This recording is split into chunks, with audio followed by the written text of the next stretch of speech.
Welcome to Just Energy Radio with your host, naturopath and medical intuitive, Dr. Rita Louise. We have learned from Einstein's theory that matter and energy are one. Physicists believe that all systems in nature have their own particular way of vibrating. From the swinging of a pendulum to the waves of the ocean to the light that brightens the sky each day, each of these oscillates at its own unique rate. The same holds true for every thought, feeling, event, or word we speak. Each has its own frequency or rate of vibration.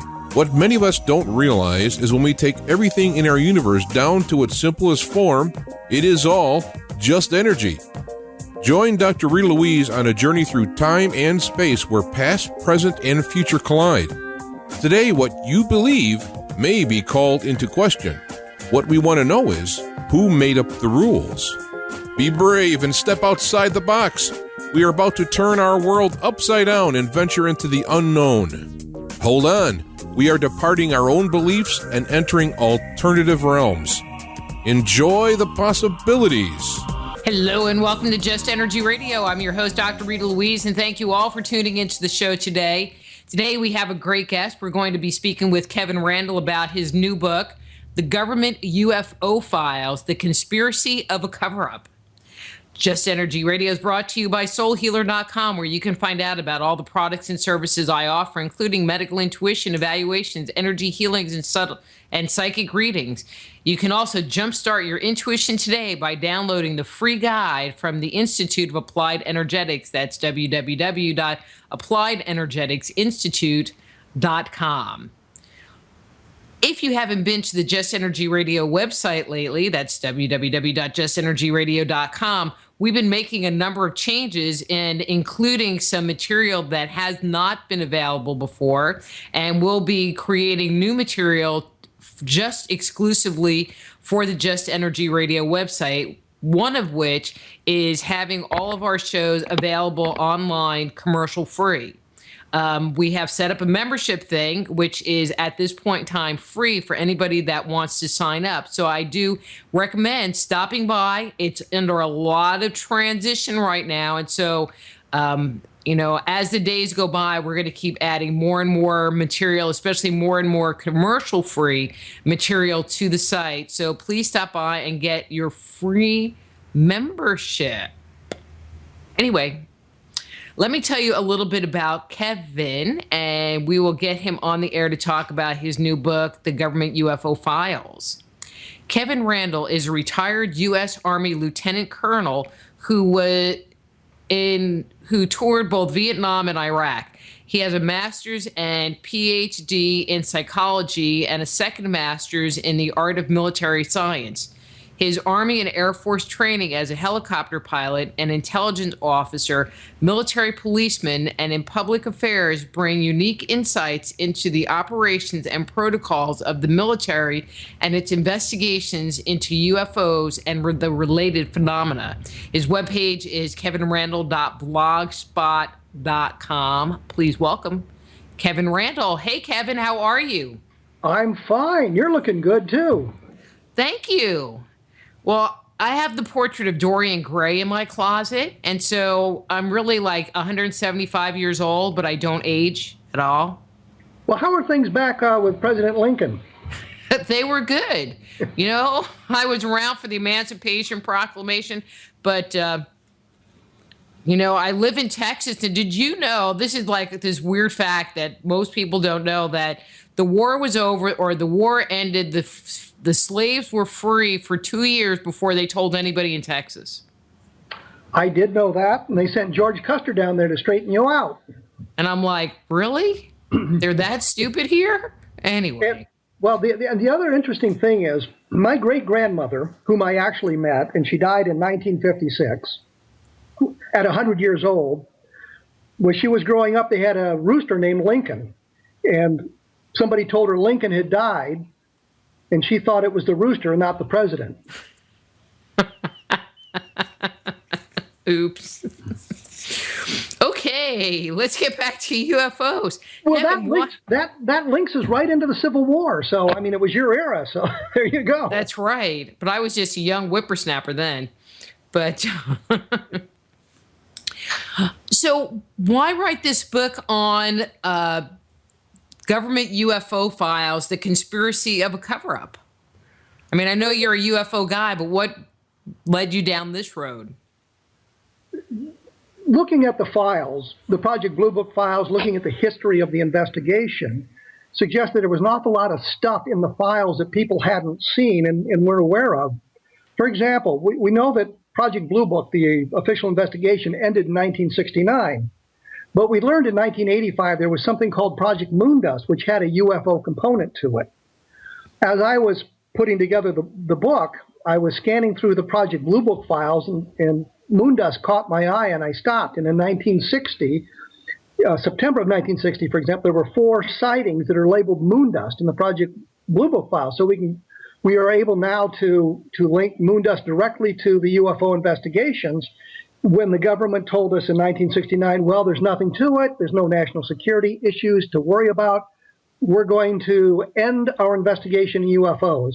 It was through a mistake by the State Department that they leaked some documents, or through FOIA, they gave some documents to a UFO researcher that the name Moondust got out the first time. And by the research I was doing, I was able to learn when it began, December of 1957, and link it directly to the UFO investigation that the Air Force was conducting. So it was that kind of thing that drew me into it. And I did another book called UFO Dossier, which kind of expands on what's in government UFO files, but it takes it into a worldwide arena. So you've got 2 books that sort of work together, work in tandem, to give you a look at the entire history of the modern era of UFOs, which didn't begin with Kenneth Arnold in 1947, but actually began with the Foo Fighters. But we'll get to that later, I'm sure. Yeah, we'll definitely get to that. And I have a couple of questions as we go on, because it doesn't seem to me that what we have going on in the United States is isolated just to the United States, and there has to be a world component to it. So some of the questions I have are, about U.S. stuff, but then about the bigger picture of the whole thing. So, you can pitch that other book too. So I'm just giving you permission. So the other book brings in the international component and shows you kind of how the U.S. was driving the whole train by what they had done in the United States, and other nations were looking to the United States for some of the answers, and the United States was giving them false information. So they were drawing conclusions based on the faulty information that was provided by the United States. Only in America. It is so crazy living here. Kevin, there are thousands of reports of strange and unidentified objects transversing the skies. But it seems like when anything is released by the government or the media, there's always a spin on it. And after all of these years, don't you think that the public maybe will finally realize that there's some kind of a cover-up in action? Well, the whole thing began in 1947 when they were trying to hide the information or the recovery of the craft outside of Roswell, New Mexico. And you can see that they began to develop this idea of ridicule as a way of stopping investigation, stopping people from being interested in it. And in fact, when you get to 1952 or 1953, you have a panel set up by the CIA. And one of the things they wanted to do was to debunk the UFO field, debunk flying saucers, so people would lose their interest in it. And then you look at Air Force regulations that were put into effect in the late 1940s, 1950s.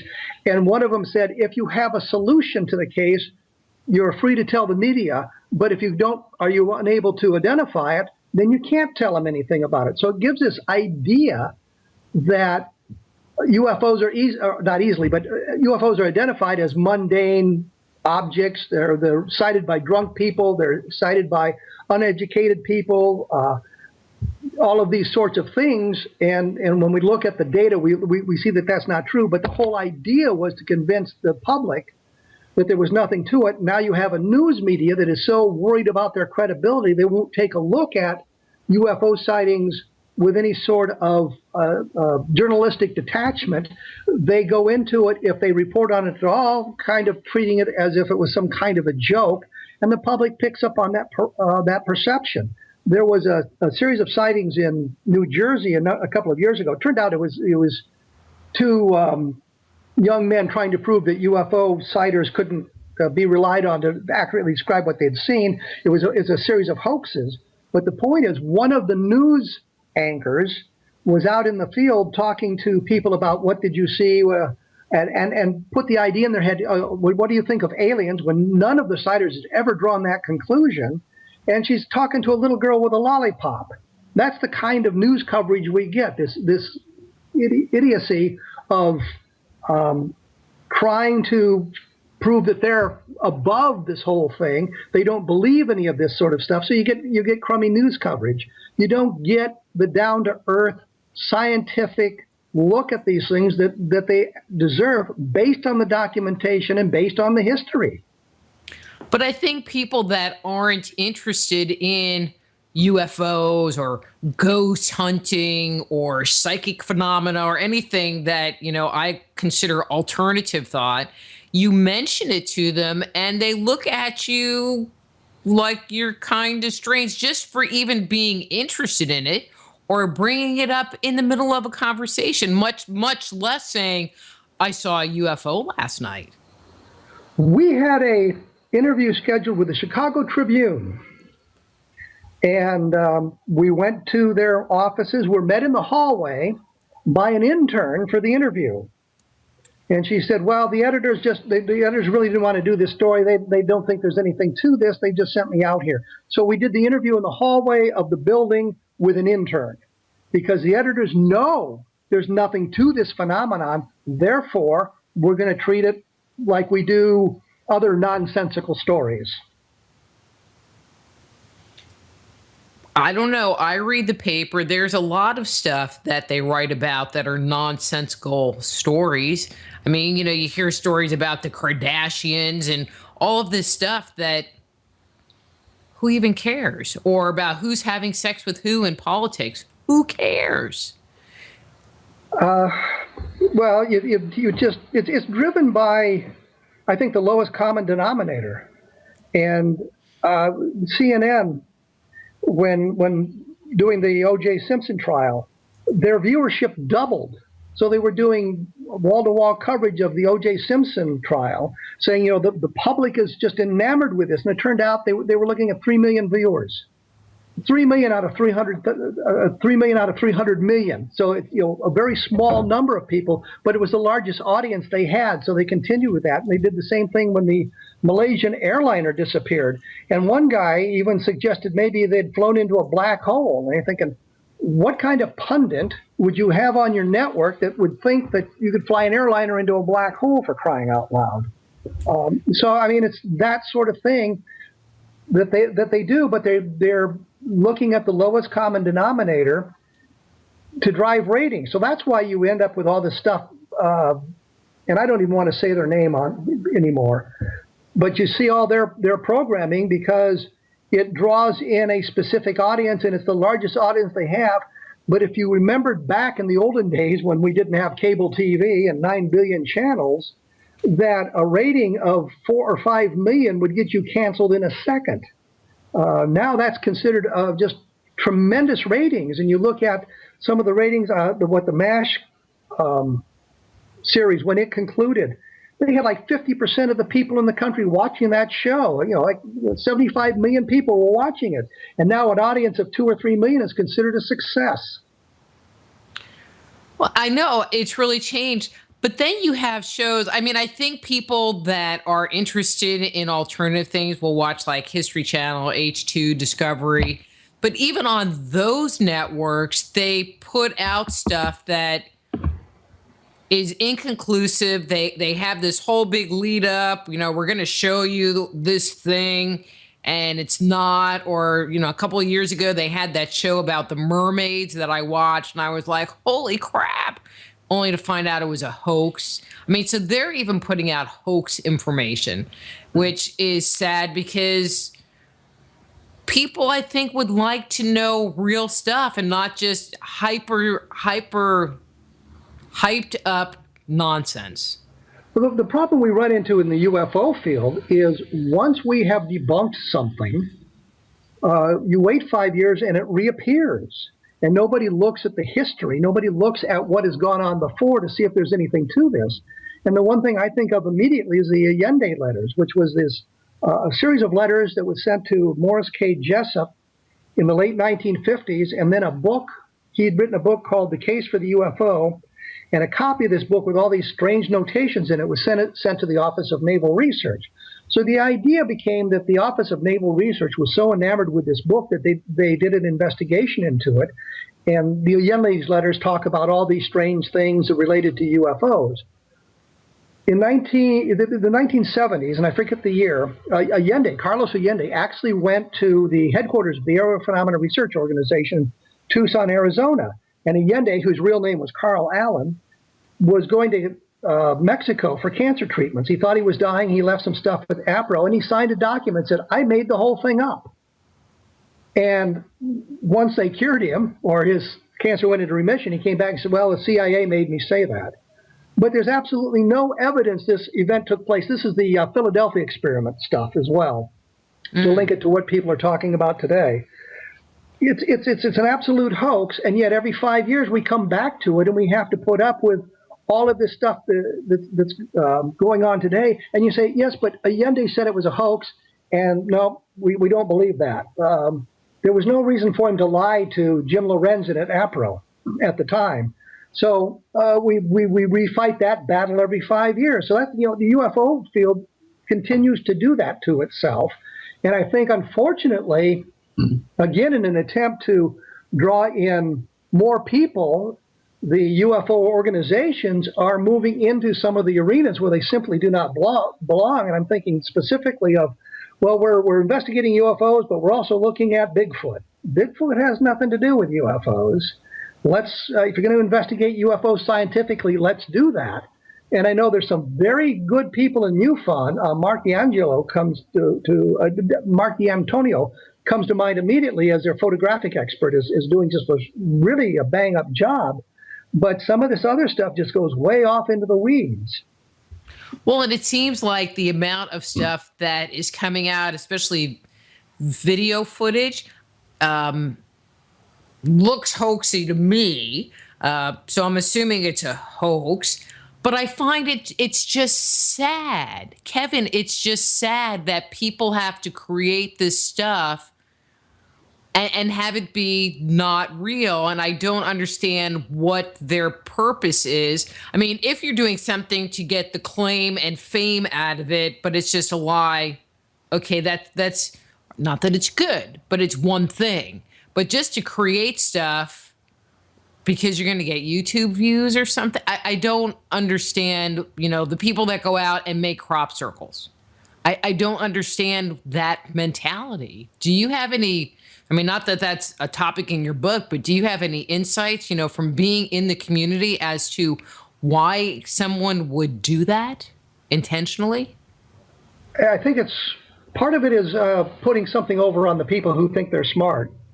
We create a crop circle, we create a YouTube video, and then they bring in a bunch of pundits. And this was the motivation behind the guys who launched the balloons with flares attached to them in New Jersey we were talking about a moment ago.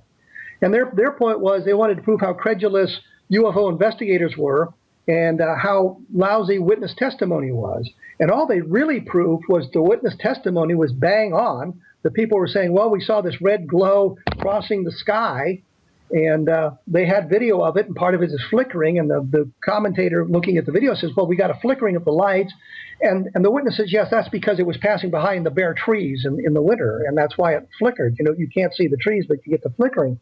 So the witnesses were giving an accurate description of what they'd seen. The investigators brought in, Mark D'Antonio was one of them, said immediately, well, it's either a Chinese lantern or flares attached to a balloon. He was right on. The two guys who were creating the hoax to prove how credulous the UFO investigators were went to the news media and said, yeah, the things came down and buzzed our cars. We're going out to buy pizza, and kept interjecting themselves into the experiment to prove their point. They never did prove it. What they proved is the witnesses were credible, the investigations were credible, one of the police officers that they interviewed the same night said, well, it looked to me like flares attached to a balloon, which, by the way, is illegal. You cannot attach railroad flares to a hot air balloon and send it up because the flares can detach and set somebody's house on fire, among other things. So they didn't prove their point. And yet this is sort of the motivation, is we wanted to prove these people were credulous. And I think the other part of it is, we get a lot of views on YouTube. A friend of mine, Russ Estes, had created a video showing a UFO, and he made the video really hokey. So, I mean, the UFO really hokey, so you could tell it was faked, because he didn't want it to get picked up and people would then be broadcasting as if it was a legitimate thing. But he wanted to show how easy it could be done and what kind of special effects he could put on it with his home computer. And he's taking with the video, and you hear him in the background go, "Oh my God, what is that?" And all this sort of thing, just to show how simple it is. And I think that's part of the problem too. In today's world, it's very easy to do that. If you go back into the 1950s, and there was at least 2 good movies taken in that time frame, one in Montana in 1950, and one by a naval officer in 1952, showing lights crossing the sky on 16 millimeter film. Well, to do that, you'd need a Hollywood special effects studio in that time frame. Today, a 12-year-old kid with a laptop computer and a not very sophisticated program can create some very, very realistic looking videos. And so anytime I see a video on YouTube showing a UFO or something like that, my immediate suspicion is somebody's faked this. And how do you prove it's not fake if you've got a single witness in his camera? If you've got people in 4 or 5 different locations, unknown to one another, reporting it independently of one another, then you've got something important. But if you've got one guy in one location, then it's probably something he's made up. And I think you've seen a number of programs, Paranormal Factor Fiction, which was on the Sci-Fi Channel for a while. They investigated a couple of UFO sightings where they had video, and they turned out one of them was the Army Golden Knights, which is a parachuting team put together by the Army for parachute demonstrations. And one night over El Paso, they were practicing a night jump, and they had flares attached to their boots. So they jumped out of the airplane, and you got these lights coming down and spreading out. It looks really amazing. And it turns out it's the Golden Knights, and they were able to demonstrate that. So you've got a lot of that stuff going on that makes it very difficult to investigate these things. And I think during the Golden Knights thing, they had gotten a video from a TV station, I believe in El Paso, and the photographer wouldn't talk to them. And I think it's because he suspected, the photographer, I think, suspected what it was. He may have had an answer, but he wanted an opportunity for his video to get out, in a wider audience. But the people at the Paranormal Investigations, they eventually identified it pretty quickly. So, that's another thing. You want to get your video out there. You want people to see it. You want people talking about it. The 15 minutes of fame is important to people. It doesn't have to be a monetary gain. It's just, I get interviewed on the news and that sort of thing, or I've got 8 million YouTube hits. So it's all these sorts of things going on, and it's so easy in today's environment to do those sorts of things. I mean, there are some that I see that, I'm not an expert, so it's kind of hard to separate out. Some of them, it's just like, well, whatever, or they look totally fake. But then there are some that it's like, you just don't know. And then what I find interesting is then you start digging around and looking for substantiation or corroboration, and you see the same thing over and over and over, but you can tell it's the same person that wrote it up that's just been copied and pasted onto, 20 different websites. So you can't even dig into some of these. Well, one of the interesting things, the other day I was working on a book, and I wanted to find out some information about this supposed UFO crash in Roswell in 1949. Not the events of 47, but another event in 1949. Wasn't that when the bodies supposedly? No. The bodies weren't in 47; they were in 49 or something like that. No. This was something else completely, and everything I could find referenced back to me. There was no other information out there. And you never even said it. But in the book that I first mentioned it in, which was A History of UFO Crashes, was published like 20 years ago, it says right there, it gives the date, the location, it says not a UFO event. And yet I kept finding this thing, and every time I'd link to it, it would be the information that I had gotten originally, and I couldn't get any additional information. So it was kind of funny, but it's the same thing you're talking about there, where you see something and you go to link to something else, and it's the same thing over and over again. I think the slides thing, the bodies thing, was from supposedly from Roswell in 1947, the latest fiasco in Mexico City, which I think it took them 48 hours once good quality scans of the slides were available to prove that it was the mummy of a poor unfortunate child that had been dead for 300, 400, 500 years, and somebody thought it looked alien and ran with it from that point on. And because of the way the whole thing was handled, it wasn't really revealed until after the May 5th event down in Mexico City, and then within 24 hours, we all knew exactly what it was. And so you've got that sort of thing going on as well. This was something that Tom Carey and Don Schmidt had been involved in, and I think they were fooled. And according to what Don had told me afterwards, was they had never seen a good high-quality scan of the slide. It was after a high-quality scan of the slide was put on a website that they were able to figure out exactly what it was. So they weren't working from the best quality material that they could have been working from. So they got sucked into this thing as well. And I think part of it was their desire to have the ultimate proof that Roswell was a real alien event. So they got sucked into it, and they just didn't perform their due diligence as diligently as they could have. So it's all those sorts of things going on. Some people grab onto these things because they want to believe so badly that they'll overlook the red flags. They'll overlook the flaws in the testimony to accept the idea that this is something truly alien, and it reinforces their belief structures. Well, there's kind of like alien fever going on down there anyway, with the whole elongated skull. But plus, they have been having all of those sightings down there, too. So I can see why they would maybe want something a little more tangible, because it seems like, Mexico is a bit more open to the idea of having extraterrestrials or UFOs flying around in the sky, unlike it is in the United States.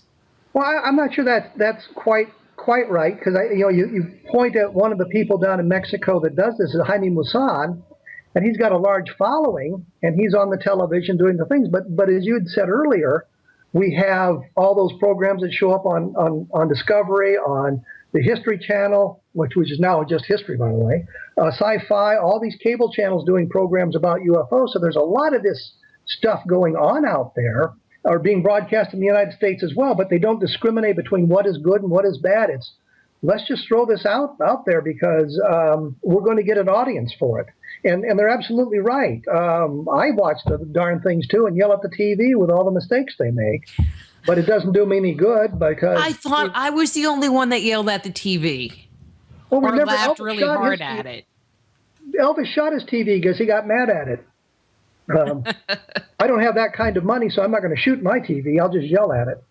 Really? But you look at that stuff, and they just make these pronouncements at the beginning of the program, and if you watch it, they tend to contradict themselves throughout the program about what they're saying, and nobody picks up on that. They just listen to what they want to hear, and that kind of drives this whole phenomenon at this point.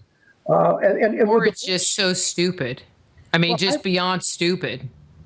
I try in the books to present all the evidence and provide the sources so that you can go to the original sources and see what they have to say about these sorts of sightings. But even in the what we might think of the golden age of the 50s, when the UFO organizations like NICAP and APRO were just getting started, and there was a lot of good information floating around out there, they were still getting hoaxes, and they were still getting fooled by stuff. There was a sighting, the Childs Whitted sighting. These were two airline pilots in 1947, 1948, who saw what they thought was a cigar-shaped object fly by their aircraft at 5,000 feet with square windows on it. And you read some of the reports and talks about how their aircraft was buffeted by the wind generated by this thing as it flew by. You go back and you look at the original source material, including the stuff in Project Blue Book, which had their handwritten statements in it. You find out there was no buffeting. That didn't happen. Somebody interjected that later. But we now know what it was. It was a bolide, a very, very bright meteor that was moving pretty much horizontally, not quite, but pretty much horizontally. They got a quick glimpse of it, and as it flew by, they had the impression of square windows on it. Well, I'm looking at YouTube, which is also wonderful, and there was something called Meteor Compilation. It was 3 minutes and 19 seconds, and it was all these videos of meteors that were that had hit the atmosphere that people had managed to get video of. And you look at some of these things and you watch it, you see these objects break up, and it looks like a lighted cockpit, and it looks like windows along the side of a cigar-shaped craft. And because we have a video and we can get a good look at it, we know exactly what it was. But if you've just caught a glimpse of this for a second or two, you get the impression that you're looking at a lighted craft with windows along the sides. There was a reentry of the Zond 4, I think it was, in 1968.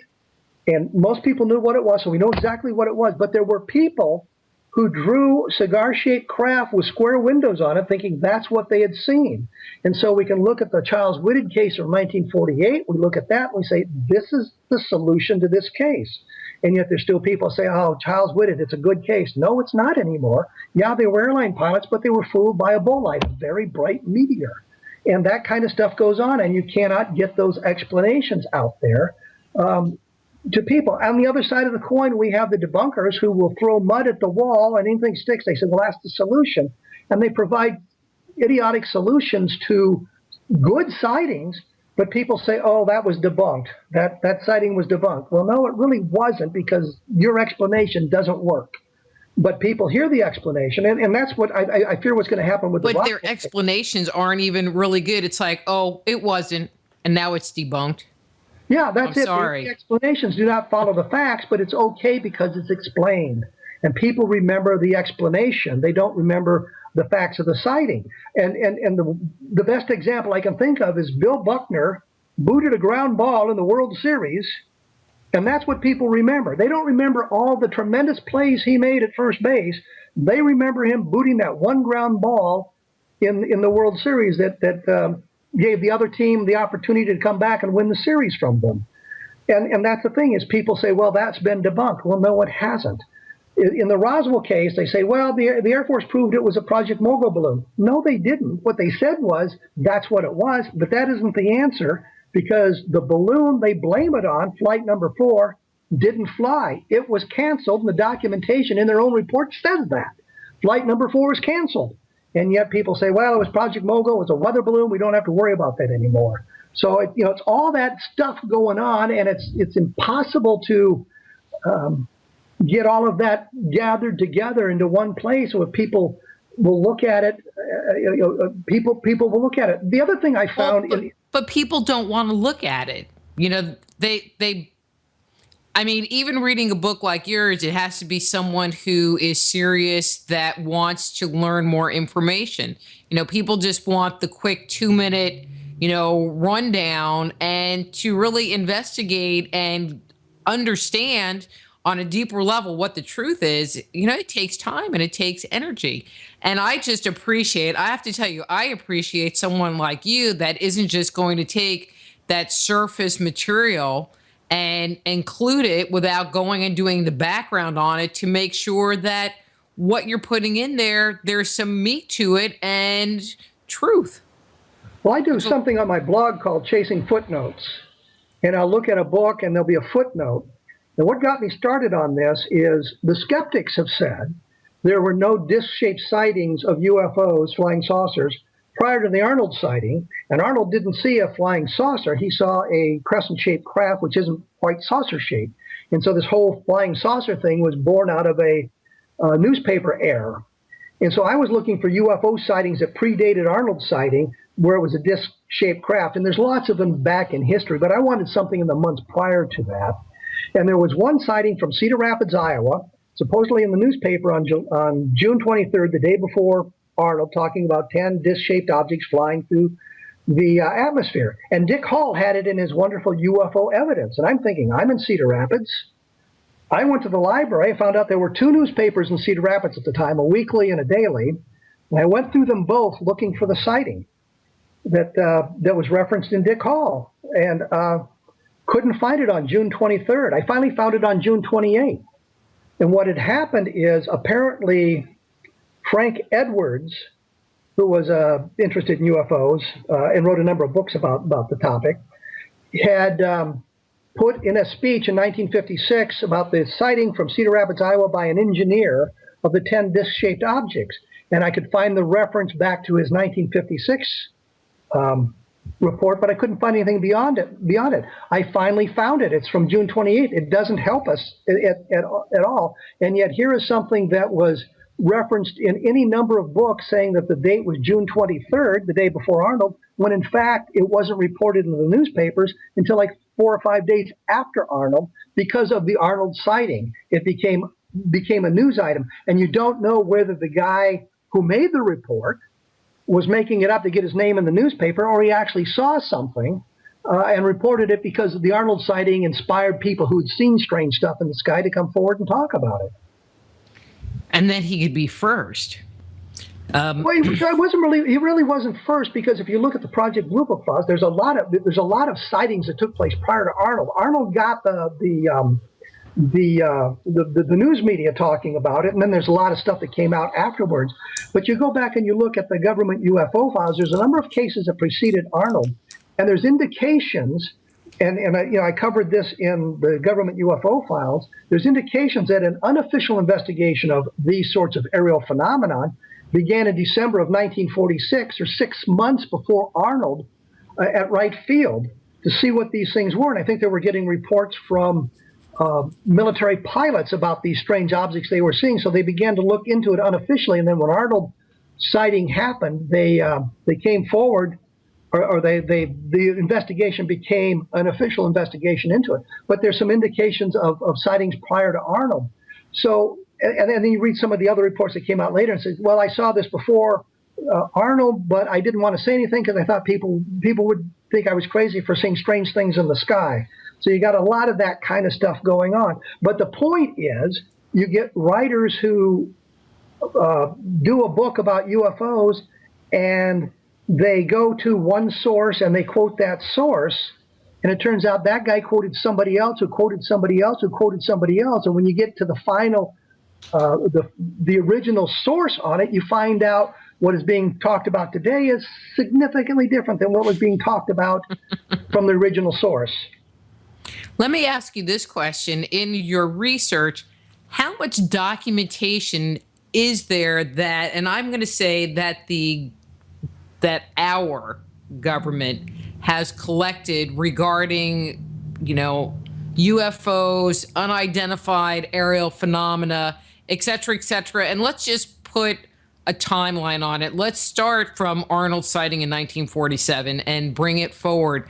And I mean, just a makeup number, thousands, millions, We know that Project Blue Book collected 12,000 sightings. Of those, they said they explained all but 3%. But if you look at the explanations, about 40% of them, maybe more, are labeled as insufficient data for a scientific analysis. Well, they're not explained, but they're not in the unidentified category. So you've got that. If you look at the files of the UFO research organizations, which many have gone defunct by now, but there were literally tens of thousands of sighting reports there. Granted, many of them were collected by enthusiasts who wouldn't see an explanation if it hit them in the face. They were just looking for flying saucer reports and not carrying through a good, solid investigation. But there's literally thousands of those as well. If you make it a worldwide phenomenon since 1947, although we really can take it back to World War II and the Foo Fighters, and then the Ghost Rockets in Sweden in 1946, and the stuff that was going on prior to Arnold around here, you've got hundreds of thousands of sightings of these things floating through the atmosphere. And I use that number without worrying about those that have been explained, because if you talk about the ones that are explained or the ones that are just lights in the sky, you're probably into the millions. But that's a lot of reports for being something random. I mean, especially if someone is making a report, you know, especially a Project Blue Book report or some of these other reports, that there would be a little bit of investigation going on around it. Were there aircraft going through the area? You know, any kind of operations to rule out general stuff, you know, checking to see if there was some kind of meteor phenomena or something that could explain it. I mean, those kind of things seem like they would be fairly simple to rule out. Well, there was a study done, and it showed that the higher the level of education and the longer the object was in sight, the more unlikely there would be an explanation. In other words, most of the sightings, you say, well, I saw it for 5 seconds, I saw it for 10 seconds, don't give you a lot of time to observe something, and doesn't give you a lot of time to see what is going on or identify it yourself. And so you get a lot of those sightings, which are generally useless. I think that Hynek came up with a name for them, calling them nocturnal lights. And you know, the example I always use is you've got a guy in a private plane flying at 10,000 feet at 3 o'clock in the morning, and for whatever reason he's got his landing light on. And some guy comes outside for whatever, let the dog out, looks up in the sky, catches a flash of that landing light going by. You've got a UFO report. Nothing exciting about it, but there's a light moving across the sky. What are you going to do with that? Not much. I have a series of photographs that were taken in Amana, Iowa in the late 1970s. And it's basically a streak of light. And it took us a while to figure out what it was, but based on the location and the angle the picture was taken and all of that stuff, we determined it was the landing light of an aircraft that was going into an airport. And it looked like it was moving slower than normal because it was coming across at an angle, so it, you know, stayed in sight longer than you would have thought it would have. But it was explained, you know, as landing lights. So those kinds of things are reported all the time. What you need is an observation, preferably in the daylight, preferably with instrumentality involved. And when I say that, I'm thinking of radar, with photographs taken at 2 or 3 different locations by people who were not related to one another, meaning they didn't know one another. The reports are made independently of one another. If you had a photograph taken at 3 different locations by 3 different people, then you can triangulate and you get an idea of the size, the distance, and the speed of the object that way. But we don't see that sort of thing. And you would think in today's world, where everybody's got a camera in their cell phone, for crying out loud, and 90% of the population goes nowhere without their cell phone, that you'd have an opportunity to photograph. You would get something like that. We haven't seen that yet, which would suggest that legitimate UFO sightings, and meaning flying saucers, alien spacecraft, aren't nearly as frequent as we would have thought.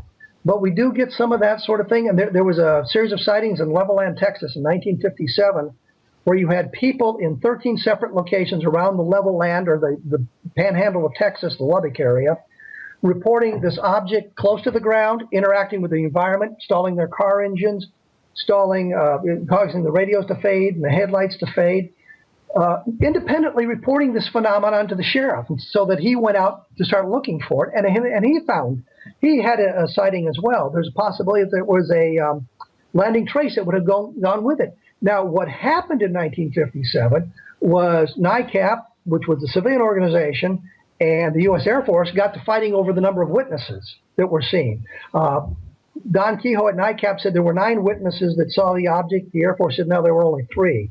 You go back to the Project Blue Book files and some of the newspaper clippings, and you find out there were multiple people at 13 different locations that saw this thing that I was able to find decades after the sighting. What would have happened had they investigated that sighting properly in 1957, rather than arguing about who was right and who was wrong? about the number of witnesses. Let's go talk to the witnesses. Let's get as much information we can. The other thing I noticed is the Condon Committee, because the car engines were stalled, a woman reported to them in 1967, 68 that her car engine had been stalled by a UFO and then it spontaneously started again. Well, the Condon Committee said that's just impossible. That does not happen. And they did a magnetic mapping of her car to see if she had been exposed to a big magnetic field, suggesting that's what they thought the solution was. And they concluded based on that single case that level land didn't exist. The report had to be wrong because there was no mechanism to spontaneously start a car engine. And you go back and you read the reports and you find out in the majority of the cases, the people started the car again. The car engine was stalled, and when the object disappeared, it didn't spontaneously start. They turned the key and started again. My car then started. Doesn't mean it started spontaneously. They started it.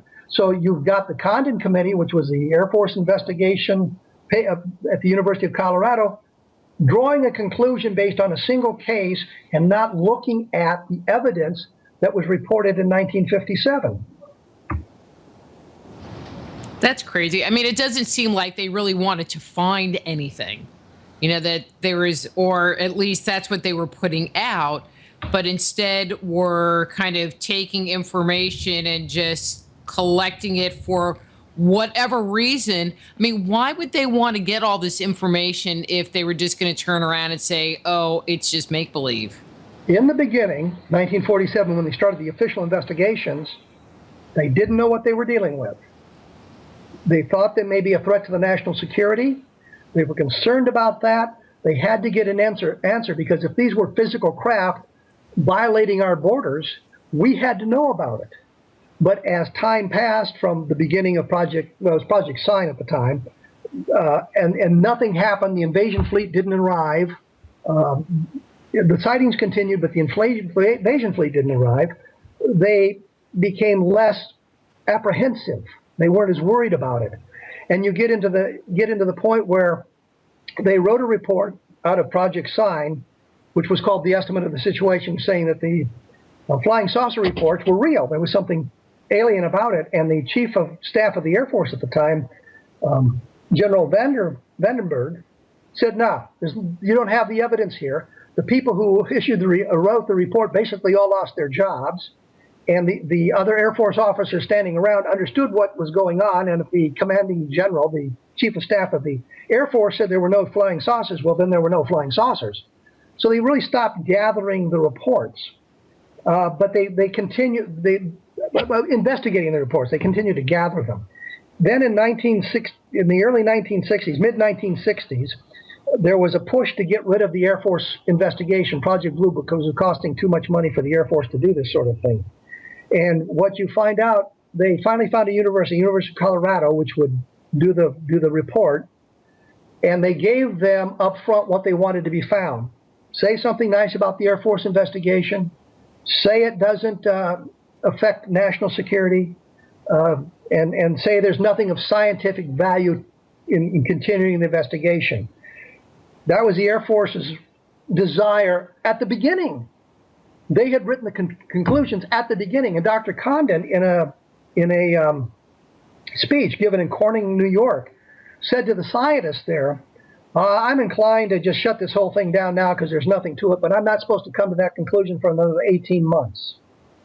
If you read the Condon Committee report, not just the executive summary, which most of the news media did, you find that they don't explain about 30% of the sightings in the Condon report.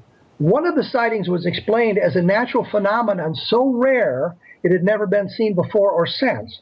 I'm thinking if we've identified a natural phenomenon that rare, maybe there's something of scientific value to be learned by studying these reports. But the Air Force said, no, there's nothing to it, we quit. That was a lie. They didn't quit. They kept on going, but now they had it under secret. The project was classified. The name was classified. Nobody knew what was going on until the State Department accidentally exposed it in 1985. But it's just this long history of this sort of thing going on where what they've told us is not exactly what they're learning by their own investigations. Well, and it just seems like it is, to me, with the number of reports that they receive, right, wrong, or indifferent, it seems like there is some kind of phenomena going on that they should be concerned about. I mean, heck, they're concerned about what I have in my shoes, you know, and what I might have in my jacket. Why wouldn't they be concerned about some weird thing that's flying around in people's neighborhoods? Even if you say there is no alien visitation, and you look at some of the reports that have been made, you can conclude that there is some kind of phenomenon going on that would be of interest to understand. So even if you're not worried about aliens, there are things that you could learn by studying this. And yet they pretend not to be interested in it at all. And that I do not understand. Well, I mean, and there is seeing the craft, you know, in the sky. And I know this isn't your area of expertise, but then there's the whole abduction phenomena, which there are more and more people coming forward that claim they have been abducted and, you know, have experienced seeing hybrids.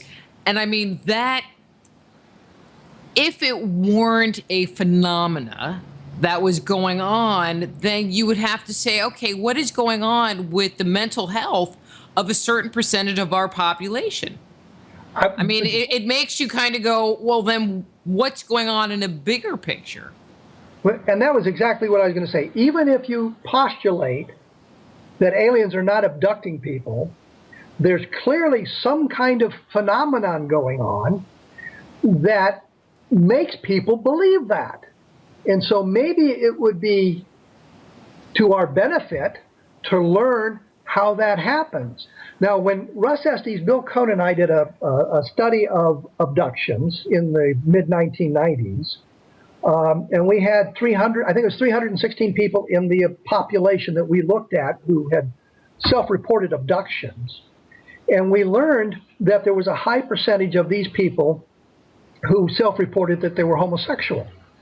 Making no pejorative statement about that, it just caught our attention that the homosexual population was represented in the abduction population by a significantly higher number than it should be if it was a random thing.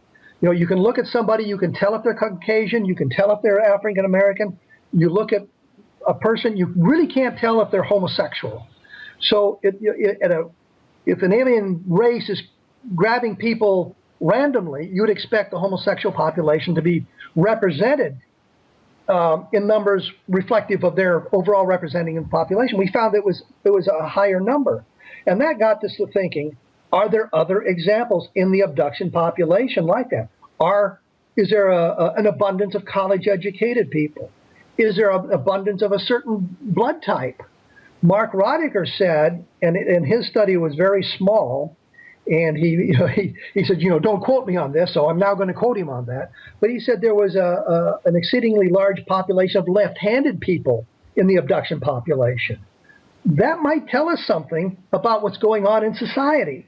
But we don't look at that. Instead, we just say, well, these people are all crazy. There's nothing to it. We're not going to bother with that, and leave the research to basically people who are not trained psychiatrists, psychologists, are trained in that field. It's left to people who took a 3-day class on hypnosis and that sort of thing. So we're missing an opportunity to learn something about the human psyche, and we might accidentally learn that there is an ongoing program of alien abduction.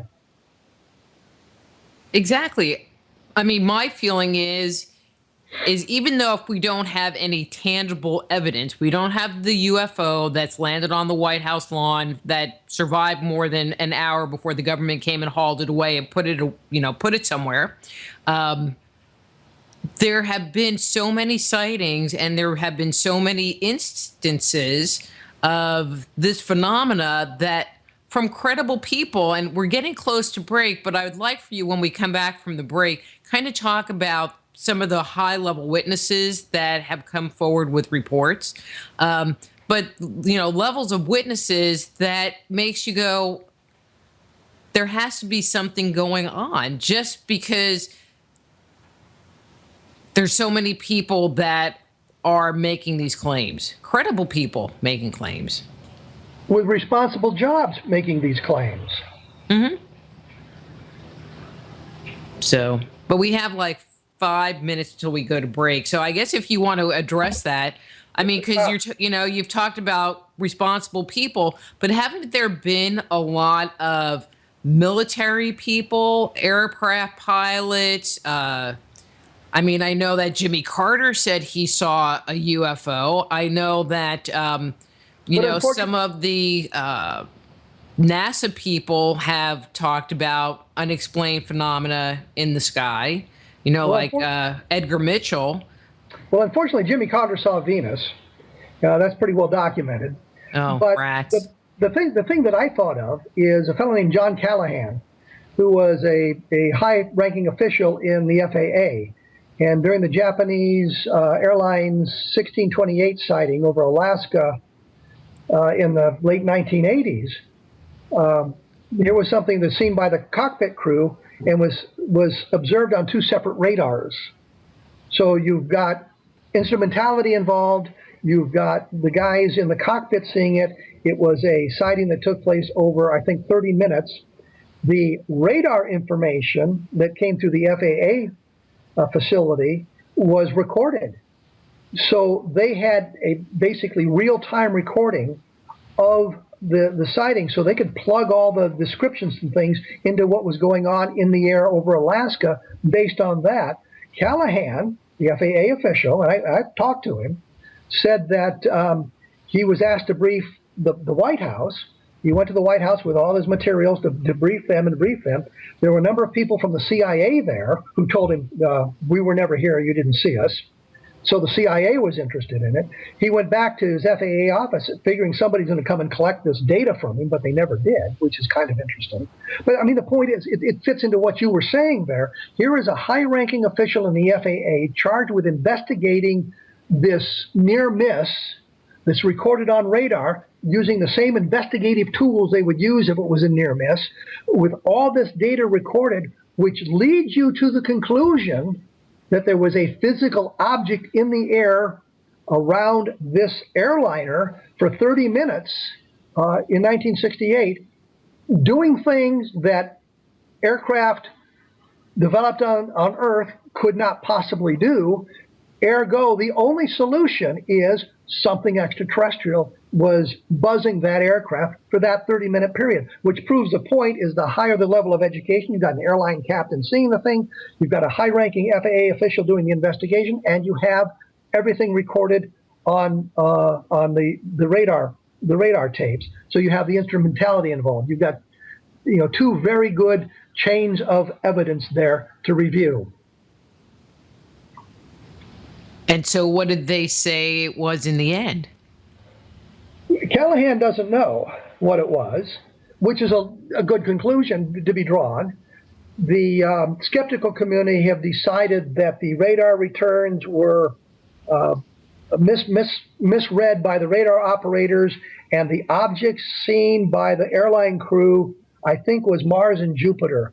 As they were rising in the sky at night. Jupiter can be very bright, and Mars not quite so bright. But the airline crew mistook the rising of Mars and Jupiter as something extraterrestrial near their aircraft. Well, it was something extraterrestrial. Mars and Jupiter clearly being extraterrestrial, but it wasn't near their aircraft, according to the skeptics. So you've got them just again. Well, they made a mistake. The interesting thing, the airline captain lost his job because he reported a UFO. A number of people, including people like Richard Haynes here in the United States, managed to get him reinstated. But for reporting the UFO, he was grounded. So there's a real disincentive for reporting these things. If you report something like this, maybe you'll be taken off flight status. Well, and it's really sad because people who do report stuff like that, it would almost be easier for them to say, well, I took a bunch of acid and I guess I mistook Mars and Jupiter, than actually talking about what they saw in front of their face. Well, what they do is they don't bother reporting it. Did you see a UFO? No, I didn't see one of those. Did you? And I think in the Close Encounters movie, there's a scene at the beginning there where they say something like, Actually, Kevin, we need to go to break. okay, that's fine with me. I'll break.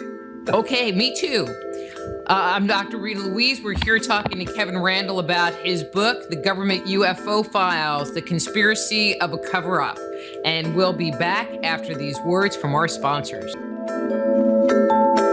Just Energy Radio with your host, Dr. Rita Louise, will return right after these messages.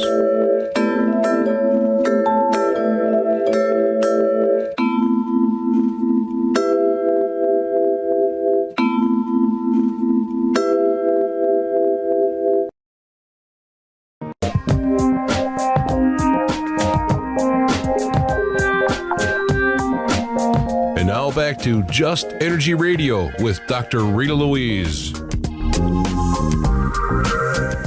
Hello and welcome back to Just Energy Radio. I'm your host, Dr. Rita Louise, and thank you all for staying tuned to the second hour of the show.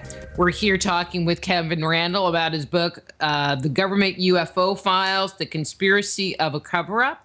His webpage is kevinrandle.blogspot.com.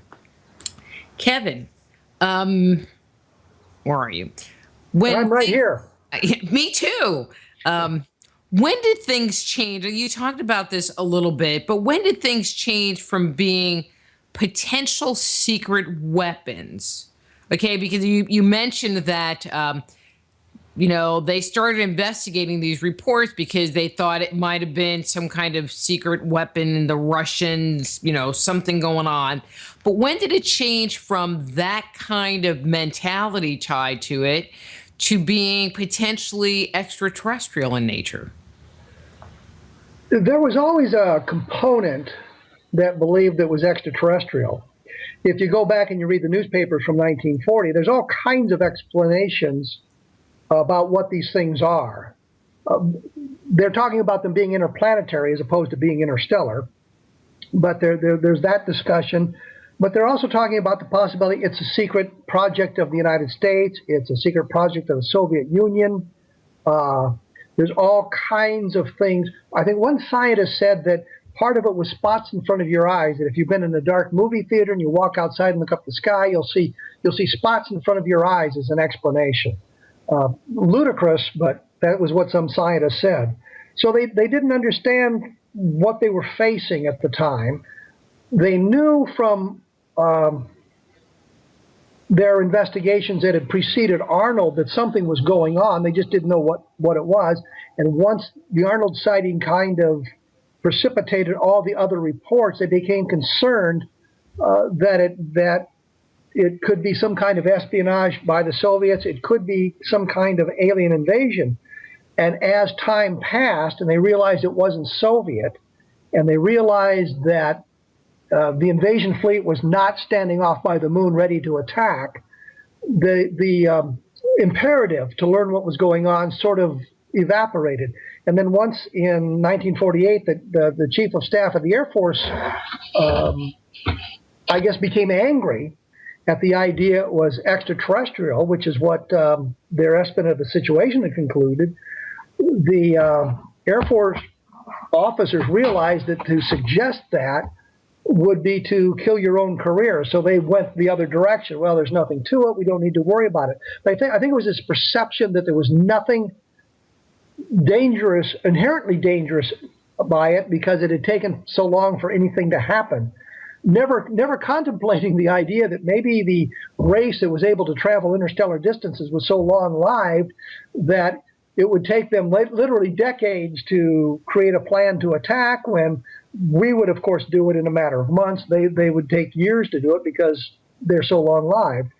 But it just evolved into this idea there's nothing to it anymore. We don't need to worry about it anymore. It's not going to affect our lives, which turns out to be true.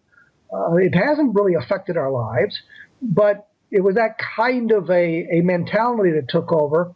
And then they gave up on investigating it because it just didn't seem worthwhile until late 1951, when a general officer asked what's going on with the flying saucers and got an answer he didn't like. So then Ed Ruppel revitalized the investigation as Project Blue Book that lasted for about 18 months. And then the next guy that came in after Ruppelt was rabidly anti-UFO, and his attitude sort of permeated the Air Force investigation. And the next guy was even worse, until you end up with Hector Quintanilla, who I think was really annoyed about being appointed to the chief of Project Blue Book because he knew it was a dead-end job, that his career was now dead. And I think he was annoyed by that realization. So he was rabidly anti-UFO as well. So it was kind of an evolution. There was also the Robertson panel in 1953. This was the guys from the CIA who spent 5 days looking at the best evidence and decided there was nothing to it. I think because that's what they were supposed to find, and that's because, and the report was actually written before the testimony was taken. But that all played into that. We've got to downplay flying saucers. We've got to teach the public there's nothing to them.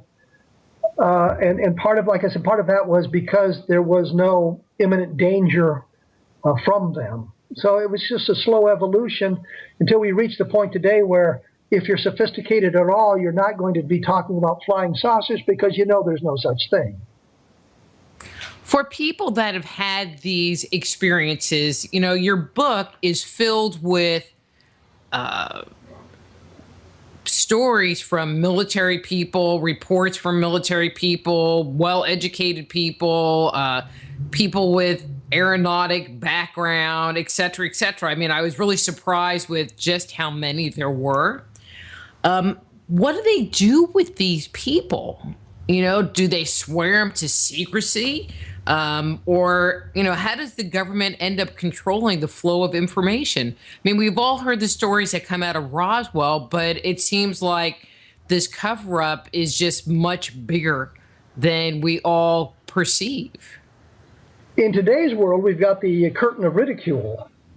You don't mean you've been seeing a flying saucer, do you? And you know, as I mentioned before the break, we have the Japanese pilot whose name I cannot possibly pronounce, who reported the flying saucer, reported the spacecraft. I shouldn't say a flying saucer because it wasn't this shape, but he lost his flying job. And that sort of thing gets around. So if you're an Air Force pilot, you know that if you see a UFO, the first thing they're going to do is ground you because you're unstable, because you're seeing these sorts of things in the sky. So you don't bother to report them. And then you see how witnesses are treated, other witnesses are treated when they say they've seen a UFO. You've seen the news reports where some guy goes on to talk about seriously what he had seen, and the news anchors or the reporters are snickering in the background because the guy's clearly insane or not very smart to be reporting this sort of thing. So you've got this curtain of ridicule. If you go back to 1947, there was a headline within 2 or 3 weeks of the beginning of this. It said, flying saucers seen in 38 states except for Kansas, which is a dry state. The implication being if you're seeing flying saucers, you're drunk. So, I mean, it's been around since the very beginning.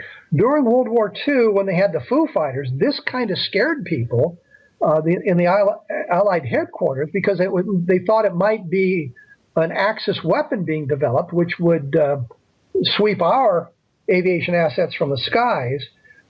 So there was a great concern about it. But when the war ended, the imperative to learn what was going on disappeared because there's no war going on.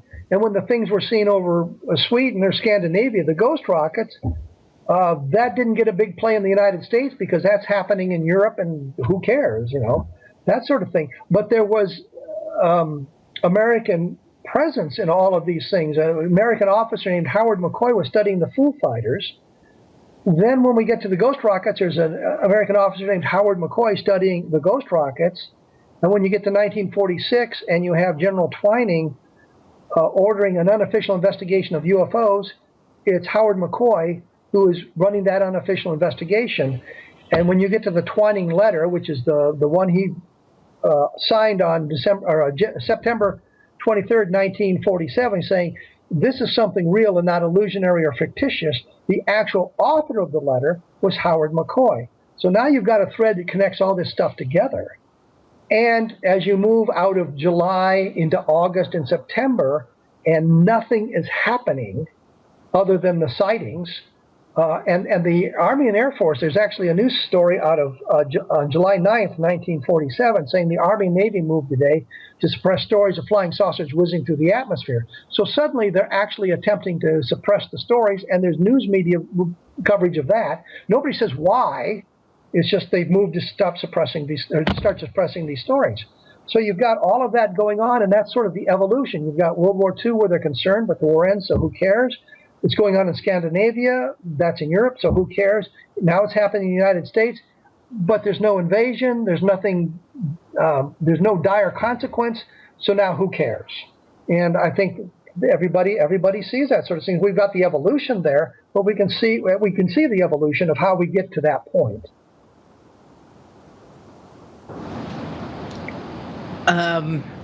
But I guess I'm going to come back to my question.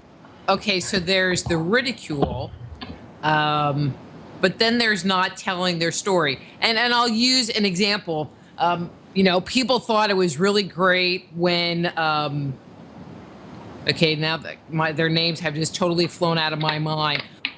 When the officers came forward from the Rendlesham case and they spoke at a conference about what happened, and it seemed like that was one of the first time that fairly high-ranking officers or that officers at all ever came forward talked about a UFO sighting, in public, kind of thing.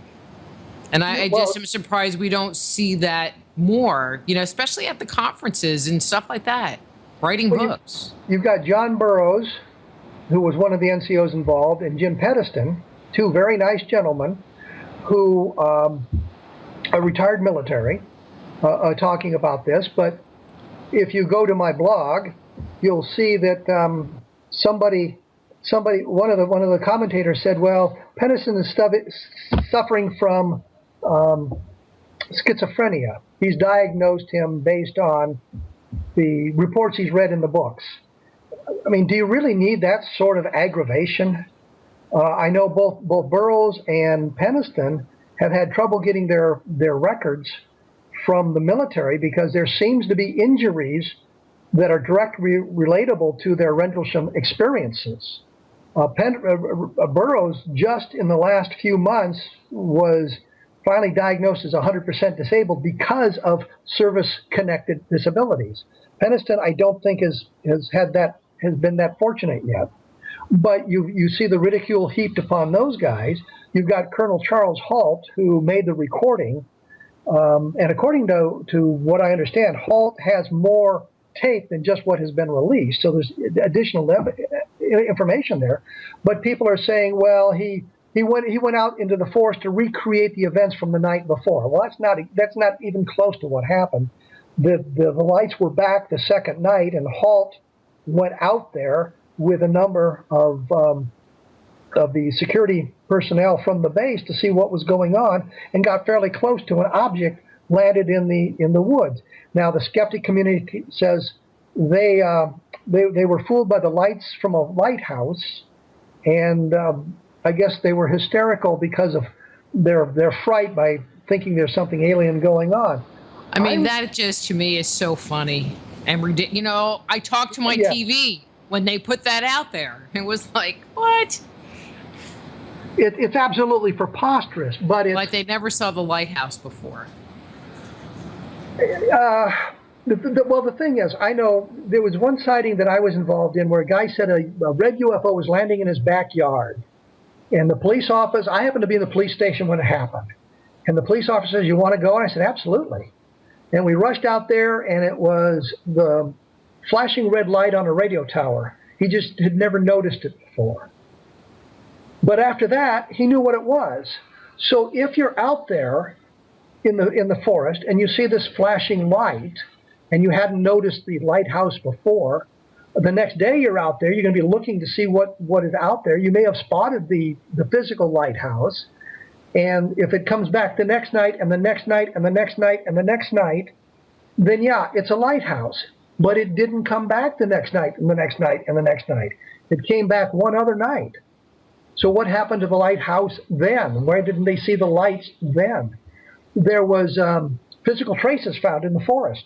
I think Penniston made a plaster cast of the impression left in the ground.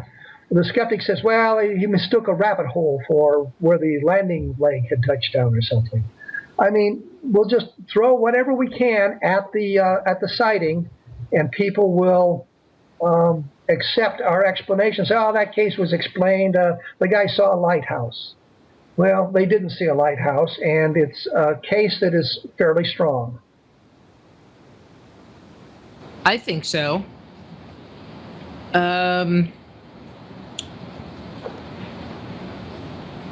You know, and the question that I ask, you know, we have cases like that.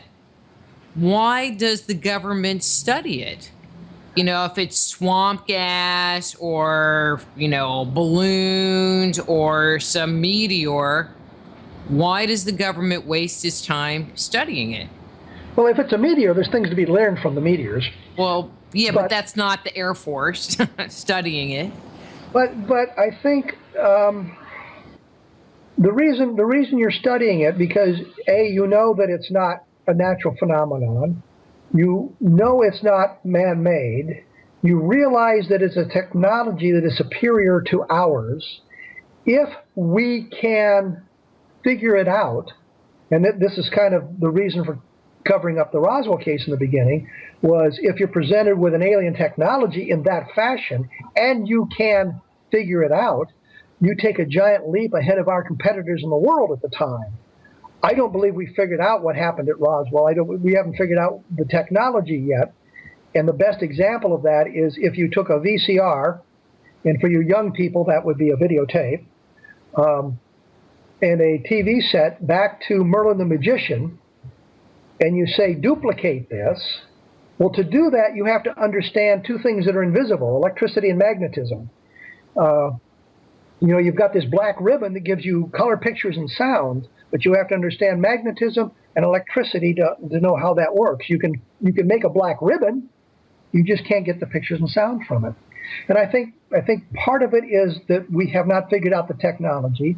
I think they continue to study it because if we can figure it out, if we can learn something from the sighting reports that gives us a clue, I think, and one of the clues would be the ability of these things with the close approach suppressing the electrical systems of cars, for example.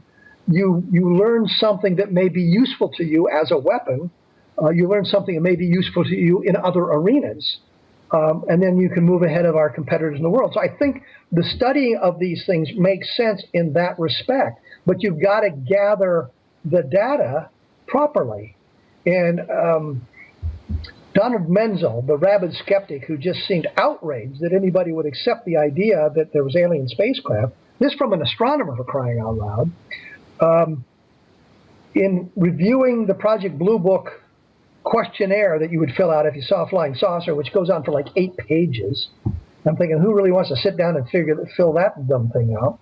But he said there were critical questions that weren't asked, like, do you wear glasses?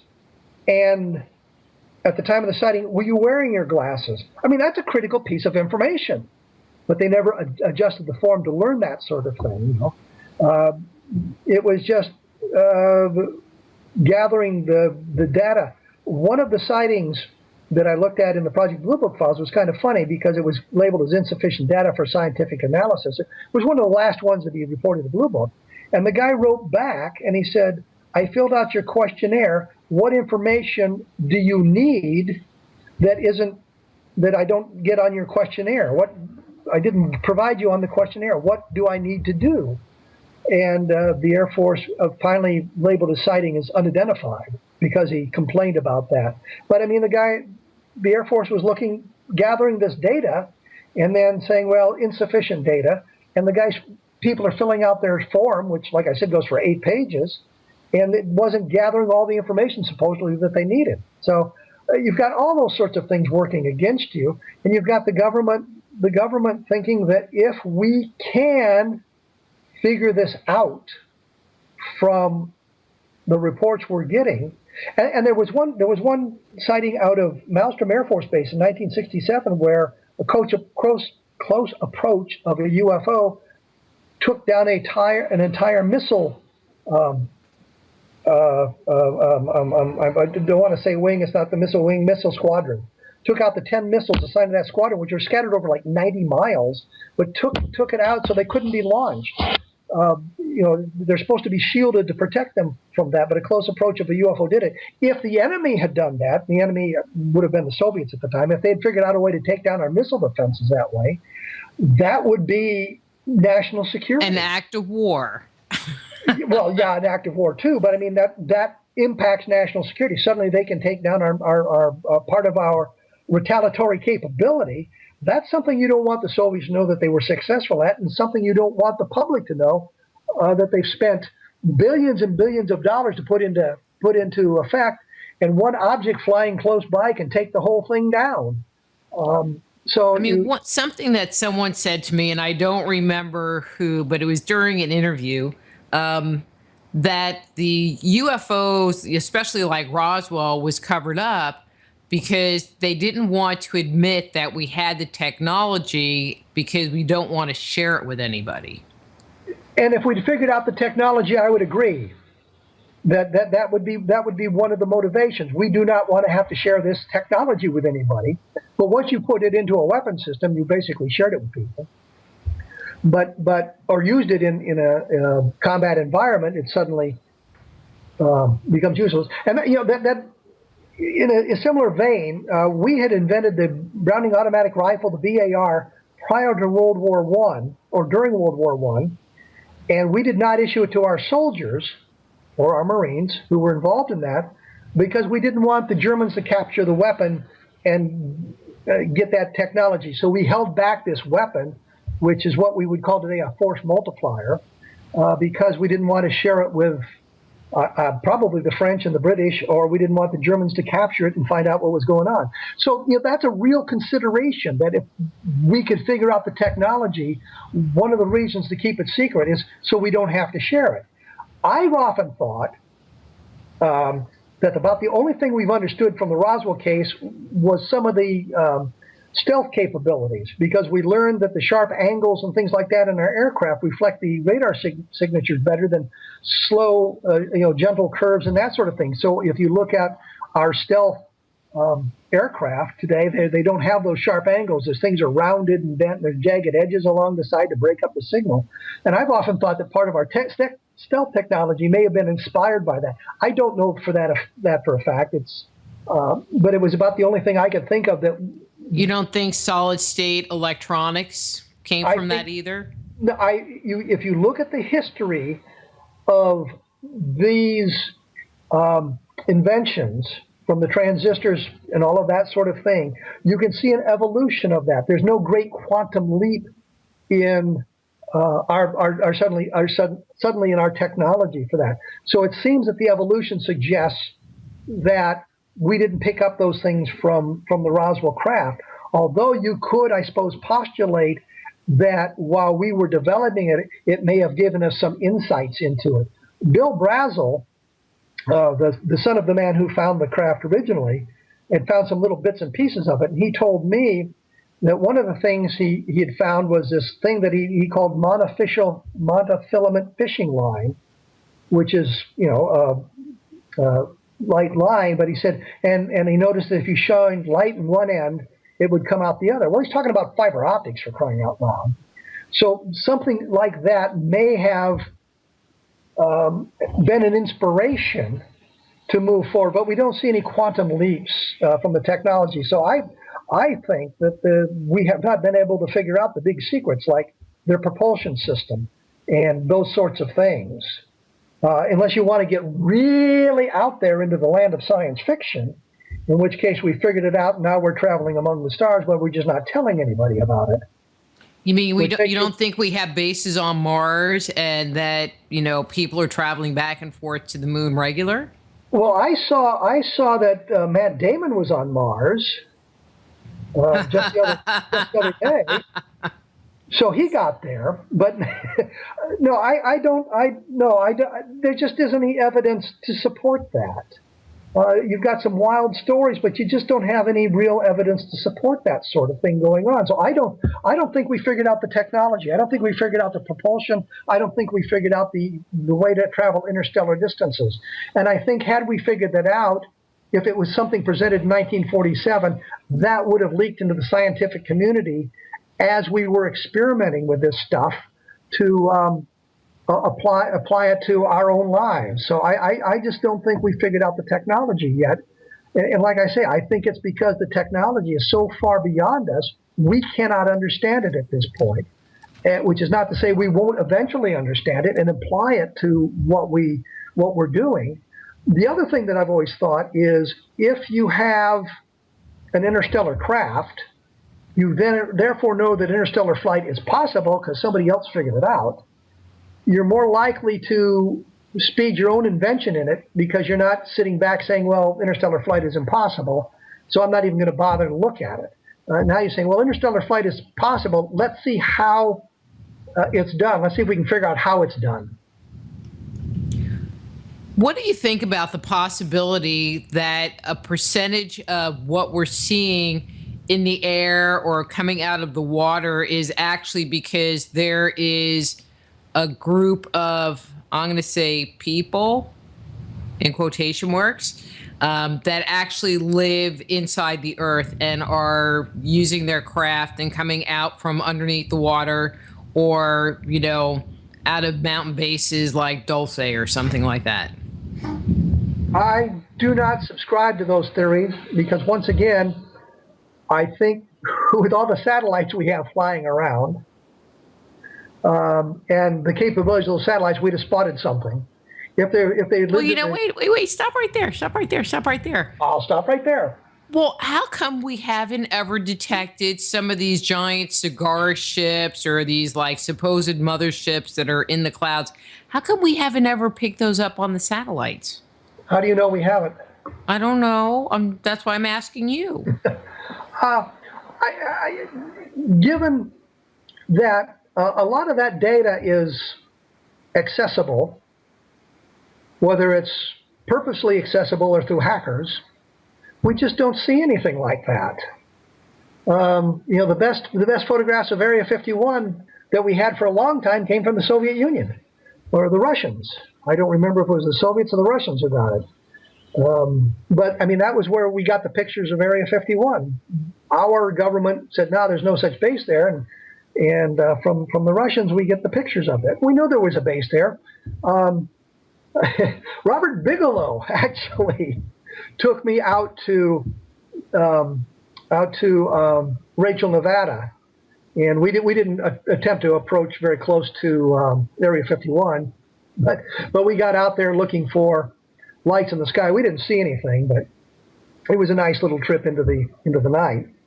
But the point is, that kind of stuff leaks out, and we just don't see any of that kind of thing leaking out. People say, well, Roswell can't be true because the government can't keep secrets. Well, A, we're talking about Roswell, so the secret wasn't well kept. But B, the government can keep secrets, and we have some trouble with that. I'm sort of contradicting myself here, but my thinking is that prior to the internet, prior to all the capabilities of us to access information, that we could keep those sorts of secrets, and we don't see that kind of stuff leaking out when we're talking about people living in the center of the earth. And besides that, didn't they go down to the core because it stopped spinning? Sorry, I went off. That was in a movie. I went off into a science fiction film there, didn't I? Yeah. And it was really hot. I don't think it was that hot. I mean, I think it gets hotter in Texas than it did in that movie, unless they had air conditioning. I'm not sure. They had air conditioning, but I think some of this stuff is very esoteric, and people aren't really looking for it, so it is remaining somewhat hidden. Things like Roswell, people are looking for, and I'm hearing thunder at your end, and now I'm hearing thunder at my end. We're having rainstorms too now. I just thought you'd want to know that. Okay, well, that's great. Well, that's good. We have a mothership coming in right now. I saw that. Um, but you just there's a lot of stuff that's being kept secret from us. Some of it is ridiculous. Some of it is not. I mean, denying Area 51 for a long time, that was absolutely ridiculous. But some of this stuff I think is so closely held that we don't get into it. But something like you talk about with the underwater bases or that sort of thing, I think that the technology would reveal it would reveal itself inadvertently as they maneuvered about, and we just really don't see good evidence of that. I don't know. I think that same argument holds true, though, of anything that's transversing the sky. Well, but I would think that if you're talking about, are you talking about huge motherships that come out of the center of the Earth, or are you talking about huge motherships that have come from interstellar distances? Well, I wasn't really talking about the motherships because I think that would be kind of hard to hide. Yeah, but kind of the smaller ships or whatever, that there might be a contingency down there. What I'm thinking of is if you've got an entrance to the center of the Earth or the inner Earth, where you've got underwater bases, there are going to be telltales that we would spot with our satellite technology today. We have the capability, to see back in time, so to speak, because you could fly over a airstrip, and using the infrared cameras and whatnot, you see heat signatures that are indicative of something having been there like 10 hours earlier. So you're seeing back into the past, so you can see those sorts of things with the technology we have. And so if there was some kind of portal into the inner Earth, I think the satellite technology would reveal it. But you've got people flying over the poles and in aircraft all the time that are not controlled by the government. So there would be indications of those sorts of things. And I hesitate to say that because I wrote a science fiction novel. Did you go to the inner Earth? Yes, and I can't remember for the life of the name of the damn book. It's up on Amazon as an ebook, and I can't for the life of me remember what I called it. But the cover has a picture of a Mayan temple on it. But the whole premise of the story is a guy who had been in World War I, and he and his partner, Land to the North was the name of it. Land to the North. It just came to me because they were traveling to the north, and they inadvertently entered the portal into the inner Earth and got back out. And of course, nobody believed them. But it's a science fiction novel based on some of the stuff that had been published. I think Eric Norman did a book on the inner Earth, and that was really a guy named Warren Smith. Eric Norman was Warren Smith. And I had talked to Warren Smith and learned that he'd made some of that stuff up. But it was kind of an interesting book and launched into this book called Land of the North. But the point simply is there's so much going on today in our environment today. Now you got every kid and his brother with a drone flying around taking pictures from high altitudes. That sort of thing, if there was portals into the inner Earth, that information would be out. You just couldn't hide it. If you're talking about a single event like the Roswell crash, that's something different. If you're talking, the other thing that kind of jumped into my brain as we were talking about this is we've got a number of satellites that are looking outward as opposed to inward, looking out into space. And there you might pick up something, and because the control of those satellites is so narrow that might not leak out into the public. So you could have those sorts of things going on by those satellites, but that's narrowly defined, and the people who have that information, that's a very narrow group of people. So you'd have a better opportunity, better chance of keeping that secret than some of this other stuff. And that's kind of what my thinking is on that. When you look at all of this evidence, how far up the food chain do you think this cover-up actually goes? And how many branches of the government? We talk a lot about the Air Force, but I mean, does it expand beyond the Air Force into other branches of government? I think you have to look at what you're really talking about specifically.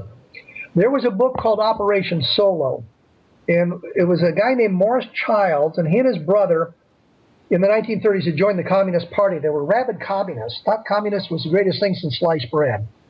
And what happened is they became disillusioned with communism, and the FBI managed to turn them so that they became spies for the FBI. But the information about that operation was so tightly held, the guys working, it was controlled out of the New York office of the FBI. The guys working in that office in the 1950s, and then later guys and girls working in that office, if they were not privy to that information, didn't know about Operation Solo. But the real key is that when Ford had to go meet with the Soviets right after he'd taken over the presidency, he was concerned about what was going on. They revealed to him at that point Operation Solo. They hadn't revealed it to Nixon. They hadn't revealed it to Johnson because there was no need to tell them about it. Kennedy might have known about it because of the way he stood up to the Soviets, realizing that the missile gap actually worked the other way. We had the missiles and they didn't. So they might have told him about it, but there was no imperative to tell him about it, so they didn't bother. So when you're looking at how high up the food chain it goes, here was these guys that had the confidence of the leadership of the Soviet Union, giving them all kinds of things and telling them all kinds of things, and they were bringing the information back and giving it to the FBI. And one of the interesting things, if you read the book Operation Solo, it comes out of this. When people say, well, did the Soviets have a hand in the Kennedy assassination? Childs happened to be in the Kremlin at the time, and the Soviets didn't realize he could speak Russian. And they're discussing it in Russian, and they're worried about whether the United States would think they had a hand in killing Kennedy. And so Childs came back and, of course, reported that. So they didn't realize what they were saying to him, but he was able to gather a lot of information that he gave to the FBI. But the point simply is that here was an operation being run at a level that did not even involve the president. So the command and control of it was very low down the food chain. If it became necessary to brief the president, they would do that. And I think when you look at some of the UFO stuff, they don't bother to brief the president on it because he has a lot of other stuff to worry about. But what about like Bill Clinton, who said, there were two things he wanted to find out when he got into office. Did UFOs exist, and who killed, what happened to Elvis, I think was the other one. No, who killed Kennedy? Oh, who killed Kennedy? And supposedly he never found out about the UFO thing, because I know he's been asked. Yes, he's been asked, but the thing is, he could have been convinced that it is in his best interest to keep it quiet, so that he would say, "Well, I asked, but I didn't learn anything." And it may be he asked and they didn't tell him because there was no imperative to tell him. There was nothing going on that required him to have that information other than he wanted to know. I personally think he's the president. I mean, he should be able to ask anything he wants and know anything he wants. Yeah, in my opinion. But the thinking of the bureaucrats, you have to understand the mentality of bureaucrats, which is, this guy is a politician. He's going to be gone in 4 to 8 years, and the next guy is going to come on. So I just, we don't need to brief him about this because there's no imperative to brief him about it. He's got all these other things to learn about. If it's something that is imperative that he needs to know to run the country, then yeah. I'm thinking if I'm the president, and I say, I want to know about this, and they say, well, we can't tell you. I'm saying, you're fired, bring in your deputy. And if he won't tell me, I said, if he's fired, bring in his deputy. And going down the chain of command until I find the guy who's going to tell me what's going on. But I just don't think, I think it might be kind of a joke on the part of Clinton as well. Well, I asked, and they said there was nothing to it. Well, he may have asked, and they may have told him there was nothing to it. But if you remember the scene from Independence Day, where they said the one guy, Jeff Goldblum's father, says, you had that spaceship from Roswell, and the president says, oh, that's not true, that never happened. And the Secretary of Defense says, well, that's not exactly accurate, Mr. President. So there's things going on in the government that the president doesn't need to know to operate or to run the country on a day-to-day basis. If something comes up that he needs to know, they'll tell him about it. But I just don't think they routinely brief the president simply because it's not something he needs to know to run the country. Whatever. That would kind of piss me off, you know? It's like, wait a minute, I'm supposed to be in charge. You should tell me anything that I ask. It's kind of like being like king. I agree. I'm just saying this is how I think it operates. And I've seen evidences of that kind of operation going on in Operation Solo. I'm being attacked here. So we have about 10 minutes left. You mentioned that in 1969, the Air Force put an end to UFO investigations. Is that really true? Well, actually, you mentioned that there was some other operation that kind of came up behind it, but do you think that they are currently investigating UFOs? I believe that the Air Force mission requires them to investigate UFOs. They just didn't want to have a public perception of investigating UFOs because they'd get all this information and conflict from the public, communication from the public to talk about UFOs, and they just didn't want to deal with that anymore. So they came up with a way of ending Project Blue Book so that when somebody wrote them and asked them a question about UFOs, they could say, we closed our Project Blue Book in 1969, we don't do that anymore. In fact, Project Moondust, which is the mission that has a UFO component to it, Senator Jeff Bingaman, he was a senator from New Mexico, asked the Air Force about Project Moondust. The Air Force wrote back and said, there's no such project. Never has been. When the documentation that came from the State Department was given to the Air Force, they said, we'd like to amend our last statement. There was a Project Moondust, we just never used it. The documentation proved that Moondust had been used to recover artifacts of foreign manufacture or unknown origin, which of course is UFOs. Moondust had been deployed a number of times. So the fact they said, well, we didn't use Moondust, that's a lie as well. To a United States senator who asked a legitimate question, is there a Project Moondust? No, we don't have any Project Moondust. Well, I have these documents that says you do. So the Air Force flat lied to him about it. So yes, I believe there is a imperative to the Air Force to continue looking at UFOs because of the national security implications. They do not have a public perception of doing it, and they have the perfect out. We closed Project Blue Book in 1969. We're done with flying saucers. Go away. It's, a couple of years ago, which I'm sure you know, the UK started releasing some of their classified documents from their UFO studies. And I figured it was going to take a while for that information to get out and people go through it. Has there been any insights that have come out of those documents that were released from England? The one interesting insight that I found was communication between the British government and the American government about Rendlesham Forest. Neither one wanted to investigate. Neither one wanted anything to do with it. They wanted to say, it happened on your soil in England, you take care of it. And the English response was, hey, but it was your guys involved, you take care of it. That's one of the things that came out of the dump of documents. Nick Pope would be the perfect one to ask that question to, because he ran their UFO desk in the Ministry of Defense for a while. So he would know what was going on. And in some of the documentation, and I covered this in the book UFO Dossier, about their investigations and what they found. Not all the documentation has been released, but there has been some interesting things suggesting that there was ongoing investigations in Great Britain for a while. There was not part of it was not persuaded by the U.S. Air Force to close it down, which happened to the Australians. The Australians were interested in UFOs. They had a report that said, there's something going on. We got to look at this. The guy who wrote the report drew a great deal of information from Don Kehoe from NICAP fame, and the Australian Air Force, of course, asked their counterparts in the U.S. Air Force about Kehoe, and they said, the guy's nuts. Doesn't know what he's talking about. He's making stuff up. Turns out that an awful lot of the information in Kehoe's book was accurate. The Air Force just didn't want to admit it. But it convinced the Australians there was nothing to it and kind of inhibited their UFO investigation. So we get now into the worldwide aspect of this and how the U.S. government and U.S. Air Force kind of influences these things by their supposed expertise on it, saying, there's nothing to this guy, don't listen to what he has to say, this is not very good.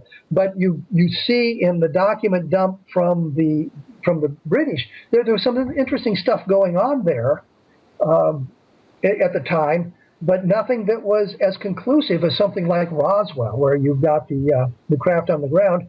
And then again, we run into the inhibition of people at upper levels not wanting to talk about this stuff because it makes them look bad, it makes them look silly, and it could impact their careers, as we've seen happening to any number of people who talked about UFOs being extraterrestrial. And we go back to the estimate of the situation that caused a great deal of grief from a number of people who put that report together. Has anything come out of the Soviet Union with, the split up of the Soviet Union? I don't have a lot of information on that. I know that George Knapp and a number of people had gone to the Soviet Union and looked at the files and things like that. And there's some very interesting case studies that come out of the Soviet Union. And there's people who have studied that at great depth and are much more knowledgeable about it than I am. But there's some good stuff that came out of the Soviet Union. And it's the same sort of thing when you look at almost any foreign government. There's some interesting stuff that goes on, and it's whether or not they feel confident enough to present it to the world, or if they've got some sort of reason to suppress the information. I know that the ghost rocket information was suppressed because they believed it was some kind of an attempt by the Soviet Union to intimidate specifically the Swedish government. And so they started suppressing the information. And once the Soviet Union collapsed, they realized that the Soviets weren't behind the ghost rockets. So now you're back to an unknown. Well, the ghost rockets were explained to Soviets. Well, not really, because the Soviets weren't doing it. So the Soviet stuff coming out of the Soviet Union has, I guess, enlightened us in some respects. But I'm just not that familiar with all the information that has come from them. If and I don't know if I guess you have to a certain level, if you kind of survey the world and the number or kind of encounters that people report, do you think there is an overwhelming number that we find in the United States because potentially, possibly we're just UFO crazy? Or do you find a fairly even distribution around the world? I think if you look closely around the world, you'll find pretty much an even distribution. Depending on the size of the country, their industrial capability, what their research and development is doing, that sort of thing. Great UFO organizations running around in Brazil, that sort of thing. Australia's got some very good people. Canada, looking at all of these sorts of things. But I think we are sort of American-centric, and we concentrate on the cases that are American. And if I was in Great Britain, I'd probably concentrate on the cases in Great Britain, or if I was in France, I'd concentrate on the French cases. So we see the same kind of variety of cases from around the world. We just don't see the numbers here in the United States simply because they're just not reported in the United States. We concentrate on the American stuff, and that was kind of the purpose behind the UFO dossier, was to look at it as a more worldwide phenomenon and see how, A, the United States has influenced those investigations, and B, what kind of stuff is being reported around the world. Well, that's pretty cool. So, all right. So just mention a couple of your books. Okay. So this one is The Government UFO Files, A Conspiracy of a Cover-Up.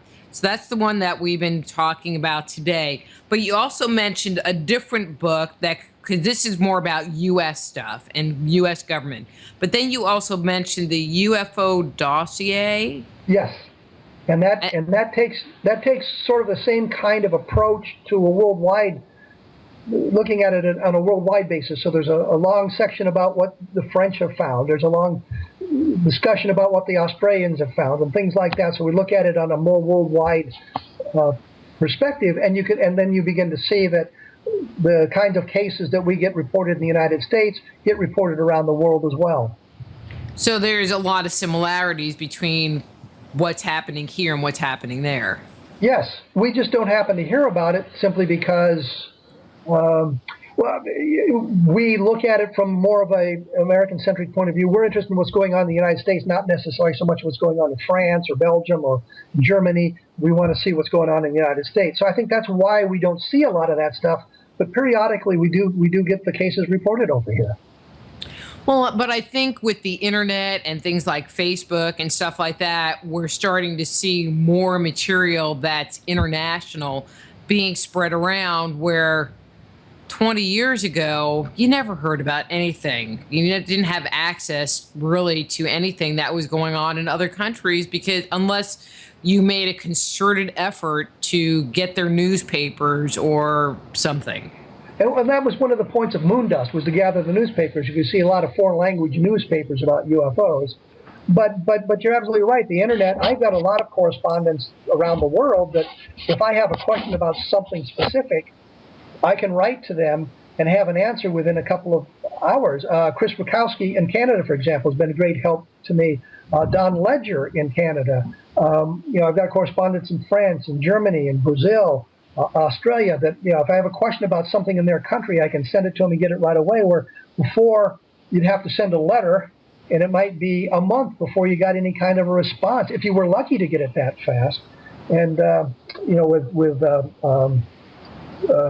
being able to email them immediately, you can get an answer really in a couple of hours or a couple of minutes, depending on if they happen to be sitting on their computer. Mm-hmm. But I think that's really great. It makes the exchange of information, it makes our worldview so much bigger, which is great. Go ahead. Final comments, Kevin. It's looking at it as we become a international community as opposed to a community of separate city-states, and it kind of opens our eyes to what's going on in other countries and how they feel about a lot of stuff too. So it's a very good thing to have the internet. Mm-hmm. I think so. Anyway, our time is up, so I am going to let you go. Thank you so much for coming on and sharing your information. And so if people want to learn more about the government stuff, this book is pretty comprehensive and has lots of pictures. I like pictures. Yes, it does. But not too many pictures, just a nice amount of pictures. But Kevin, thanks a lot. Well, thank you. I enjoyed the time, and it went really, really fast. It went really fast. So, all right, I'm going to let you go, and I will talk to you again when you have your next book come out. Okay, sounds good. Thank you. Okay, all right, bye. Good night. That's Kevin Randle. His book is Government UF Files, The Conspiracy of a Cover-Up. His website is kevinrandle.blogspot.com. Yeah. And next week, we're going to be speaking with Ed Haslam about the JFK assassination and the cancer-causing virus. Till next time, I'm Dr. Rita Louise. This is Just Energy Radio. Be blessed.